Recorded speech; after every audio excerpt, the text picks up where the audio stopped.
Saint-Domingue in the late 17th century. A land of endless sugarcane fields shimmering under the Caribbean sun, where the French Empire reaped unimaginable wealth. But beneath the wealth lay chains, hunger, and death. Hundreds of thousands of enslaved Africans worked themselves into the grave, while their masters lived in mansions built on sweat and blood. And then, suddenly, something began to spread, an invisible terror. A master collapsed at his table after dinner, clutching his throat. Livestock died in droves, their bodies rotting in the sun. Strange fevers swept through plantations. Whispered rumors slithered through the night. The slaves are using charms. They have poison. They are cursing us.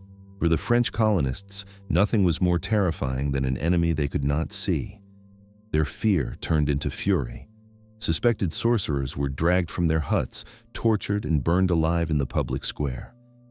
Yet still, the rumors grew. Were these deaths simply disease, accident, or chance? Or had the enslaved truly discovered a way to strike back through secret herbs, powders, and the power of faith carried across the Atlantic?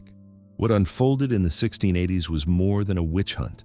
It was a collision of worlds, European paranoia and African spirituality. And in the shadows of this poison conspiracy, the enslaved whispered of freedom.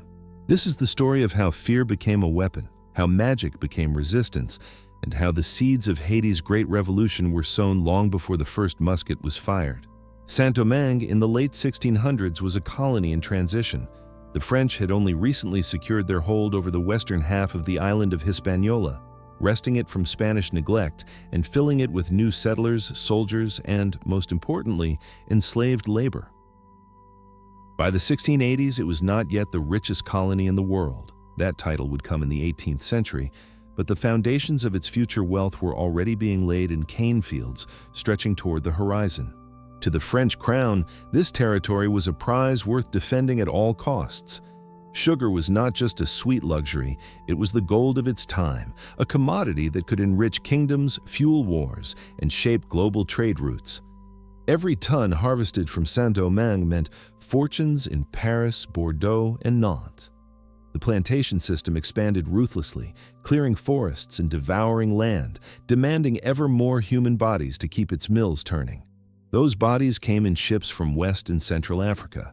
Captives taken from the coasts of Senegambia, the Gold Coast, the Bight of Benin, and Congo were packed into the dark holds of slave ships, surviving a middle passage of unimaginable horror. For every person who stepped onto the docks of Cap Français or Léogane, others had perished in chains on the ocean. The survivors were branded, sold, and marched into the cane fields where death awaited them sooner than freedom. Life expectancy for an enslaved worker in Saint-Domingue was brutal, often no more than 10 years after arrival. The climate was harsh, the work unrelenting, and the punishment swift. Whips tore skin, chains clinked in the night, and when the enslaved faltered or resisted, the code of the colony, the infamous Code Noir, gave masters the legal right to mutilate, torture, and kill. Yet even in chains, the enslaved carried something the French could never extinguish. They carried memory. They carried music, drum rhythms, languages, stories, and faith. From Yoruba divination to Congo spirit work, from Fon rituals to Mande epics, fragments of Africa survived in Saint-Domingue's fields. These fragments merged, fused, and adapted in the shadow of Catholic crosses, forming something new, something feared, a spiritual world that the French did not understand and therefore could not control. The masters built churches, demanded baptisms, and required outward conformity to Catholic rites. But at night, away from prying eyes, the enslaved gathered in circles, lit fires, and called upon spirits older than Europe. They brewed potions, whispered incantations, and used the plants of the Caribbean as weapons of healing or harm. The forest became their sanctuary, the drumbeat their heartbeat, the night their shield. To the colonists, this was unsettling. Rumors of African sorcery, of invisible forces, had long haunted European imaginations. The French, steeped in tales of witches from their homeland, saw in these secret gatherings not culture, but threat. They believed that somewhere in the dark, Slaves were learning to strike back, not with swords but with curses and powders. The balance of power in Saint-Domingue was already precarious. By the 1680s, the enslaved population vastly outnumbered the whites. A few thousand Europeans tried to command tens of thousands of Africans. It was a society built on constant tension. If the enslaved rose in unison, the colony could burn overnight. Every planner knew this, even if they never spoke it aloud. And so, when whispers of poison began to spread, the French did not laugh. They trembled. Disease was common in the Caribbean. Yellow fever, malaria, dysentery, and smallpox claimed lives regardless of color. But when masters fell ill after drinking wine, or when a plantation's cattle suddenly dropped dead, suspicion turned toward the enslaved. After all, who else had cause to wish them harm? Who else possessed strange knowledge of herbs, roots, and secret rites? This is the world in which the so-called poison conspiracy was born. A world where suffering was constant, where fear simmered beneath every lash of the whip, and where the enslaved carried not only chains but also traditions the colonists could not crush. The cane fields of Saint-Domingue were not just battlegrounds of labor and profit. They were battlefields of the unseen, of faith, fear, rumor, and resistance. And in the 1680s, those unseen battles erupted into the open when whispers of poison turned into cries of conspiracy. A plantation owner, still young, collapsed at his table one evening. He had been laughing with guests only moments before. Now his face turned pale, his hands shook, and within hours he was dead. Doctors muttered about strange fevers, but no clear cause could be found. His family whispered of poison. Soon, other stories followed. Herds of livestock, once healthy, were found dead in the fields. A child, the daughter of a prominent planter, fell ill and never recovered. Workers complained of dizziness and sudden cramps after meals. These incidents could all have been coincidence, but in a colony where the enslaved outnumbered their masters 10-1, coincidence felt like conspiracy. Whispers spread across Saint-Domingue like wildfire. The Africans were striking back, not with open rebellion, but with powders, potions, and curses. "They are poisoning us," some said. "They are using their sorcery." The words carried a chill, for the French colonists already lived in constant anxiety. They had heard of rebellions in other islands, of maroons in Jamaica, of uprisings in Guadeloupe. The possibility that their own enslaved population might be silently killing them was unbearable. Fear sharpened suspicion. Every calabash gourd, every pouch of herbs, every secret gathering at night became evidence of an invisible war. The French drew upon their own cultural memory of witches and poisoners. Europe itself had burned women as witches only decades before. In the Caribbean, those old fears were reborn, projected onto the enslaved. And among the enslaved, there were indeed those who understood the plants and roots of the land. African knowledge of medicine had always been deep, passed from generation to generation. The same herbs that could cure could also kill. Was poison actually used? Historians cannot say with certainty. Some deaths may have been deliberate, others were likely disease. But in a world already trembling with tension, truth mattered less than fear. On one plantation, a slave woman was caught with a bundle of herbs hidden beneath her mat. The overseer declared them tools of witchcraft. She was beaten until she confessed to poisoning the master's wine. Another man, a healer respected among the enslaved, was denounced as a sorcerer when several oxen died suddenly. Dragged before authorities, he was tortured until he named others. With every confession, whether real or forced, the sense of conspiracy deepened. The colonists became convinced that there was a network of poisoners spreading across the island, organized and united, ready to bring down the colony one poisoned cup at a time. For the enslaved, these rumors were both danger and shield. Some may have deliberately leaned into the image of sorcery, using fear as their weapon. A whispered threat, a glance held too long, could make a master uneasy. In a society built on violence, psychological resistance mattered. To frighten the oppressor was itself a form of power. But fear cut both ways. As planters and officials grew more desperate, they began to launch brutal hunts for supposed poisoners. The colony stood on the edge of hysteria. Fires lit the night as accused slaves were burned alive to purge the terror. The whisper of poison had become a roar of blood. Rumor alone was dangerous enough, but when fear takes hold of those in power, it demands action. And in Saint-Domingue, action meant blood. The French colonists believed they were facing not isolated deaths, but an organized poison conspiracy. To them, every slave with knowledge of herbs, every whispered prayer at night, every unexplained illness was proof. And so began a campaign of terror designed to root out the invisible enemy. Accusations spread faster than disease. A planter would fall ill, and suspicion would fall on the nearest cook or serving girl. A cow would die, and the blame landed on the field hands who had tended it. Overseers scoured huts for gourds, powders, or small bundles of leaves, objects that, in African tradition, might have been medicine, charms, or simple household items. In the eyes of the French, they were evidence of sorcery. Those accused rarely stood a chance.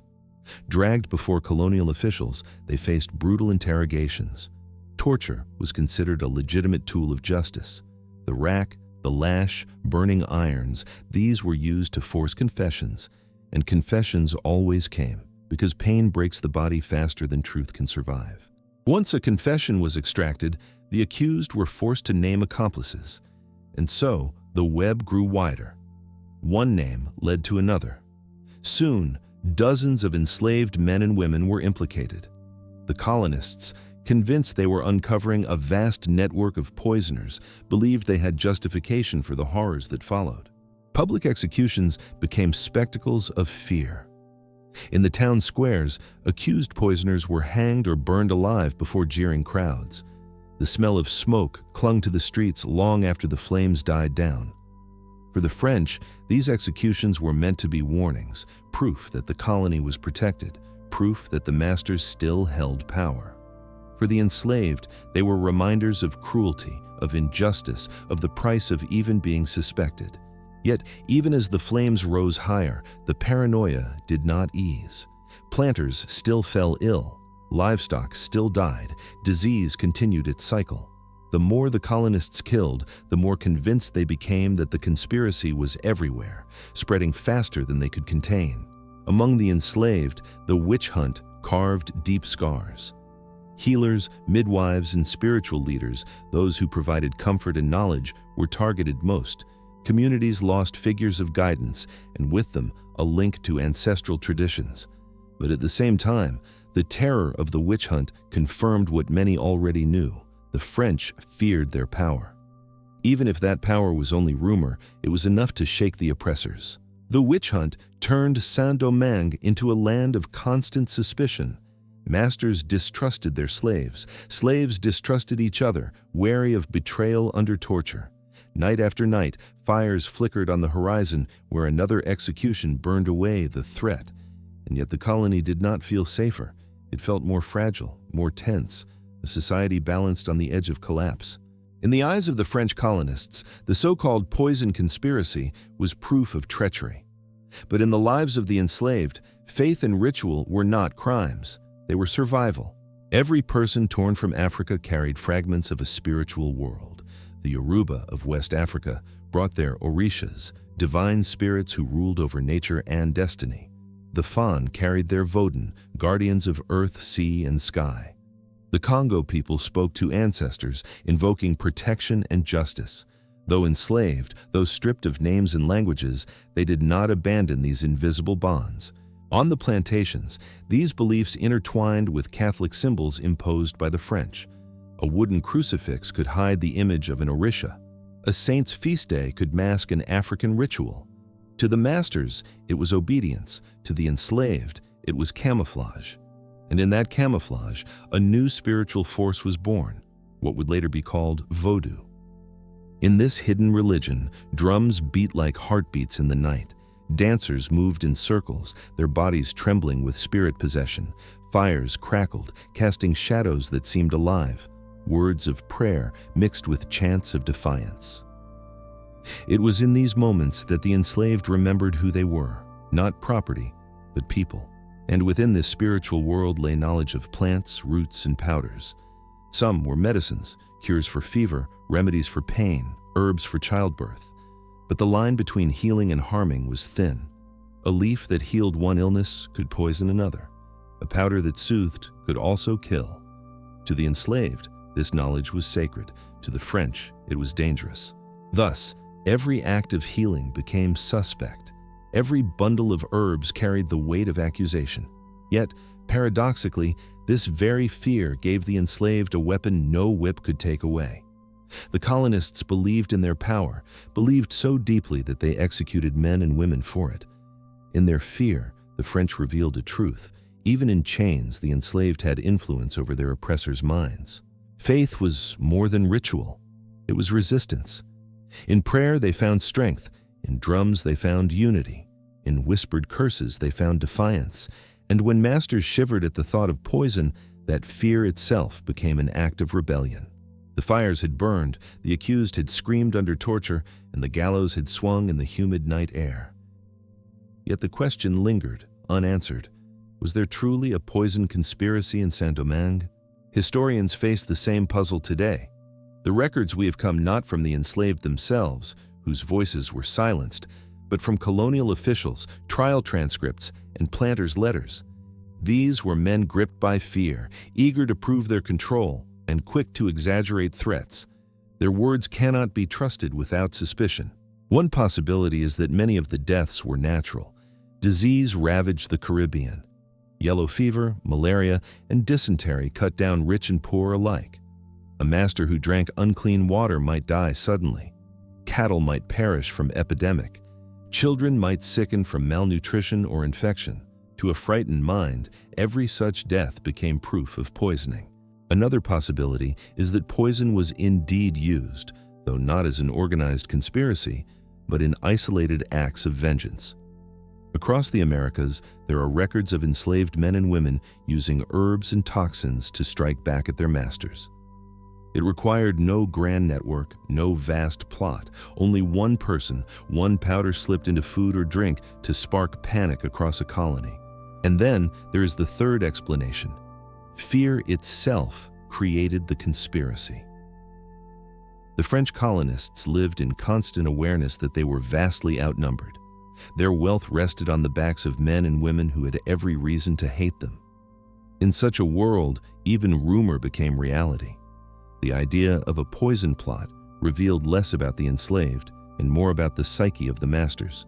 Yet, here lies the paradox. Whether real or imagined, the conspiracy worked. The enslaved did not need to kill hundreds to create terror. A handful of unexplained deaths, a few whispered stories, and the French panicked. Their own paranoia transformed resistance into legend. This blurring of truth and fear mattered. For the enslaved, it was proof that power did not always come from weapons. Power could live in rumor, in belief, in the way a master's hand trembled when drinking wine poured by a slave. For the colonists, it was a lesson they never forgot. Even chains could not strip away the unseen weapons of the oppressed. The question of reality may never be answered, but perhaps the truth is less important than the impact. The poison conspiracy reshaped the colony, not with facts, but with fear. And fear, once unleashed, can be more destructive than any poison. The witch hunts of the 1680s left Saint-Domingue scarred. Dozens of enslaved men and women had been executed, some guilty, most not. Communities were shattered. Healers and midwives, once the quiet anchors of enslaved life, were silenced. And yet, the terror achieved nothing. Masters still fell ill. Livestock still died. The colony's fears never faded. Instead, the consequences cut deeper into the structure of the colony. The French doubled down on repression. New rules tightened surveillance over the enslaved.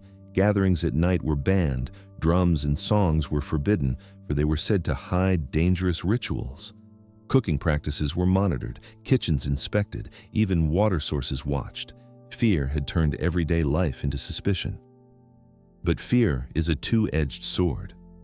The very harshness of these measures revealed to the enslaved how vulnerable the masters were. The colonists lived with guns at their sides, with dogs in their yards, with eyes that never stopped scanning the faces of those who served them. They claimed authority, yet they were prisoners of their own paranoia. This atmosphere of fear and mistrust became part of the colony's DNA. It seeped into every relationship, every law, every punishment, and in the minds of the enslaved, it planted a seed.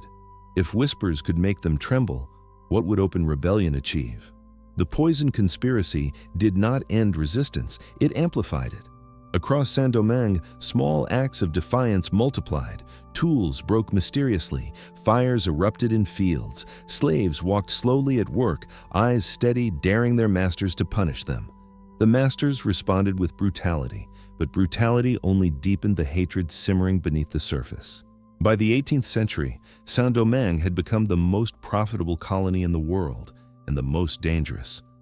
Planters grew rich on sugar, coffee, and indigo, but they lived like men on a volcano, always listening for the rumble beneath their feet. The memory of poison lingered in their minds, a reminder that the oppressed were never truly powerless. When, a century later, the Haitian Revolution erupted in fire and blood, it did not come from nowhere. It grew from decades of resistance, of maroon communities, of whispered curses, of rebellions large and small. And behind it all, the shadow of the poison conspiracy remained, a symbol of fear, of hidden power, of the knowledge that even before the guns were fired, the enslaved had already learned how to make their masters tremble. The Saint-Domingue poison conspiracy was not an isolated event. Across the Atlantic world, in Europe, Africa, and the Americas, fear of hidden enemies, sorcery, and poison shaped societies. To understand the Haitian panic of the 1680s, we must set it against this wider backdrop. In Europe, only a generation earlier, entire villages had been consumed by witch trials. In Salem, Massachusetts in the 1690s, girls' accusations of witchcraft led to executions that shook a colony. In France, Germany, and England, women accused of poisoning or consorting with the devil burned at the stake. Europeans carried these memories with them across the ocean. When planters in Saint-Domingue heard whispers of poison, they reacted not only as masters, but as heirs of a culture trained to see hidden enemies everywhere. But Saint-Domingue was not Europe. The enslaved came from societies where medicine, spirituality, and resistance were intertwined. In West Africa, herbal knowledge was central to community survival. Poison had long been used in judicial ordeals, rituals where the guilty might die from a potion and the innocent survive. Europeans, unfamiliar with these traditions, saw only darkness and danger. Other colonies echoed the same fears. In Jamaica, poison plots were rumored in the 1670s and again in the 18th century. In Martinique, Guadeloupe, and Barbados, planters spoke of slaves with secret knowledge who could kill silently. In South Carolina, white colonists passed laws banning slaves from making medicines without supervision. In every case, fear of poison reflected the imbalance of power, a few thousand Europeans ruling tens of thousands of Africans. The poison conspiracy in Saint-Domingue thus belongs to a global story, the struggle of empire against the unseen. For the colonists, it was a nightmare of loss of control. For the enslaved, it was proof that even when stripped of weapons, they were not powerless. They could terrify the masters with nothing more than a rumor, a handful of leaves, a whispered chant in the dark. Seen in this light, the conspiracy was not simply about poison. It was about the idea of poison, about what it symbolized in a world built on slavery.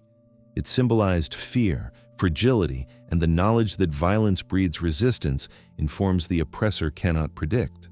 Night in Saint-Domingue. The sugar fields lie silent, stalks swaying under the moon. But silence is never peace. Beneath the quiet, the memory of screams, of fires, of whispers lingers like smoke. The poison conspiracy of the 1680s did not topple the French colony. It did not free the enslaved, but it planted something more enduring: fear. Fear in the hearts of the colonists, who came to realize that their power was fragile, that death could strike from a hand unseen. And fear in the hearts of the enslaved, who knew that even innocence could end in fire.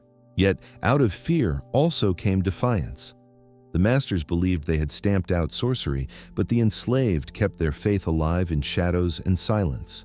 The masters believed their punishments would prevent rebellion, but in truth, they only hardened the resolve of those who dreamed of freedom. When, a century later, Saint-Domingue erupted in the Haitian Revolution, the only successful slave revolution in history, the echoes of the poison conspiracy still haunted the land.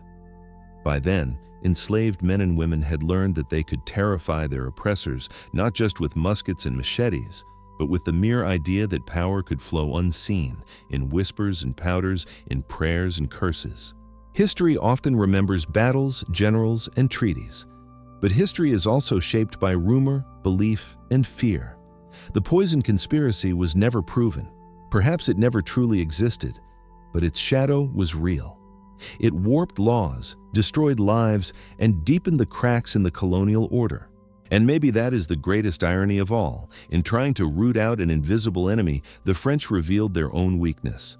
They showed that the greatest chains are not those locked around wrists, but those forged in the mind, the chain of fear that turns masters into prisoners of their own terror. The story of the Saint-Domingue poison conspiracy is not simply about death by herbs or curses. It is about the balance of power in a world built on slavery.